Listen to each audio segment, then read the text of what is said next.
गणित में 2.1 का 2 होता है, लेकिन मनुष्य के जन्म में 2 के बाद 0.1 होता नहीं ना, 3 ही होता है, इसलिए 2.1 मीन्स 3। तो भारतवर्ष के प्रत्येक नागरिक ने ये देखना चाहिए कि अपने घर में 3 होने चाहिए। কমছে হিন্দুদের জন্মহার, সব দম্পতিকে 3 সন্তানের নিদান দেওয়া হচ্ছে। কে এই নিদান দিচ্ছেন? আরএসএস প্রধান মোহন ভাগবত। আমরা জানি গত বছর চীনকে ছাপিয়ে বিশ্বের সবচেয়ে জনবহুল দেশ হয়েছে ভারত, আর এই বছরেই এহেন নিদান মোহন ভাগবতের। তিনি বলছেন যে ভারতে হিন্দুদের জন্মহার কমে যাচ্ছে, তাই সব দম্পতিকে 3টি করে সন্তান নিতে বলছেন তিনি। অর্থাৎ ভারতীয় দম্পতিদের এবার 3 সন্তানের নিদান দিলেন সংঘ প্রধান। বৃহস্পতিবার এক সাংবাদিক সম্মেলনে মোহন ভাগবত তিনি বলছেন, সব ভারতীয় দম্পতির উচিত 3 সন্তান জন্ম দেওয়ার চেষ্টা করা। জনবিন্যাসের পরিবর্তন এবং জনসংখ্যা নিয়ন্ত্রণ একটা সংক্রান্ত একটা প্রশ্ন করা হয় তাকে। সেই প্রশ্নের জবাবে এহেন উত্তর। अपने देश की पॉलिसी है पॉपुलेशन पॉलिसी, वो 2.1 रिकमेंड करती है। संतान होती है तो 0.1 संतान कभी होती नहीं। गणित में 2.1 का 2 होता है, लेकिन मनुष्य के जन्म में 2 के बाद 0.1 होता नहीं ना, 3 ही होता है, इसलिए 2.1 मीन्स 3। तो भारतवर्ष के प्रत्येक नागरिक ने ये देखना चाहिए कि अपने घर में 3 होने चाहिए।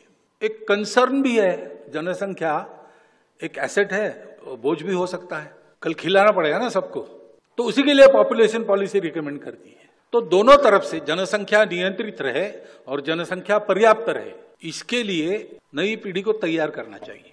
বিশেষজ্ঞরা বলেন যে 3 সন্তানের কম জন্মহার রয়েছে এমন সম্প্রদায় ধীরে ধীরে বিলুপ্ত হয়ে যায়, সেজন্য 3 সন্তানের বেশি জন্মহার থাকা উচিত।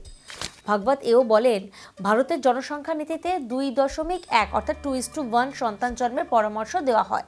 তবে এর অর্থ একটি পরিবারে 2টি নয়, 3টি সন্তান থাকা উচিত। প্রতিটি নাগরিকের লক্ষ্য হওয়া উচিত তার পরিবারে যেন 3 সন্তান থাকে। যদিও জনসংখ্যা বৃদ্ধির বিষয়টিও নজরে রাখার কথা তিনি বলছেন। তার মত কি, জনসংখ্যা বৃদ্ধি যেমন ভালো তেমনই এটি বোঝা। দিনের শেষে সবাইকে খাওয়াতে হবে আপনাকে, তাই জনসংখ্যা নিয়ন্ত্রণ করেও তা পর্যাপ্ত রাখা জরুরি।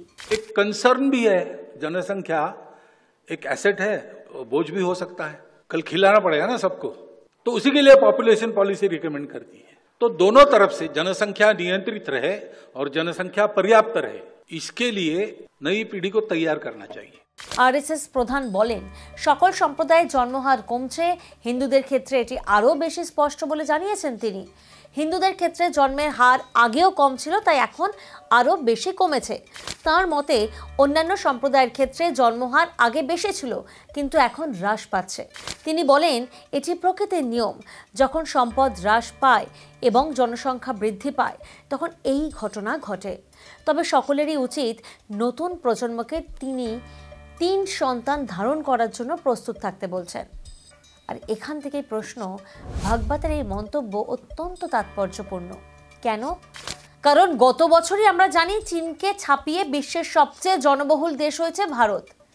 জুন মাসে জাতিসংঘের একটা নতুন প্রতিবেদন দেখা গেছে, যেখানে বলা হচ্ছে ভারতের বর্তমান প্রজনন হার প্রয়োজনের তুলনায় কমে গিয়েছে। দ্য রিয়েল ফার্টিলিটি ক্রাইসিস নামের এই প্রতিবেদনে দেখা গিয়েছে ভারতে প্রজননের হার মহিলা প্রতি 1.9 হয়েছে, যা আসলে হওয়া উচিত 2.1। ভাগবতের 3 সন্তান নীতির প্রস্তাব এই প্রথম নয়।